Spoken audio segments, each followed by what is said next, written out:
केडमची निवडणुकीत पॅनल क्रमांक 7 बेतुरकर सचिन शिरसाट यांनी भरला अपक्ष उमेदवारी अर्ज। आज असं बघायला गेलं तर आपण लॉकडाऊन मध्ये बघितलं असेल का कोणीच नव्हते ते लॉकडाऊन मध्ये, तेव्हा सचिन शिरसाट आणि त्याचे हे समर्थक सर्व लॉकडाऊन मध्ये फिरत होते, घरोघरी अन्नधान्य वाटत होते।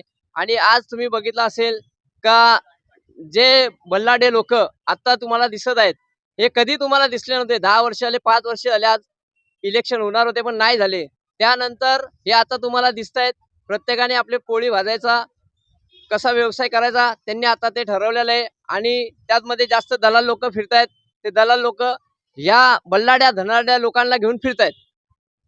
आणि लॉकडाऊन मध्ये तुम्ही बघितलं असेल का सचिन शिरसाट हा एकटाच माणूस होता का घरोघरी जाऊन अन्नधान्य लोकांना पुरवत होता। रिक्षावाले असू द्या, गोरगरीब जनता असू द्या, सर्वांच्या पाठीशी मी ठामपणे उभा होतो। तेव्हा माझी जीवाची पर्वा न करता, परत माझे सहकारी जीवाची पर्वा न करता हे सर्व लोक सर्वांना जी मदत पुरवेल तेवढी पुरवत होते।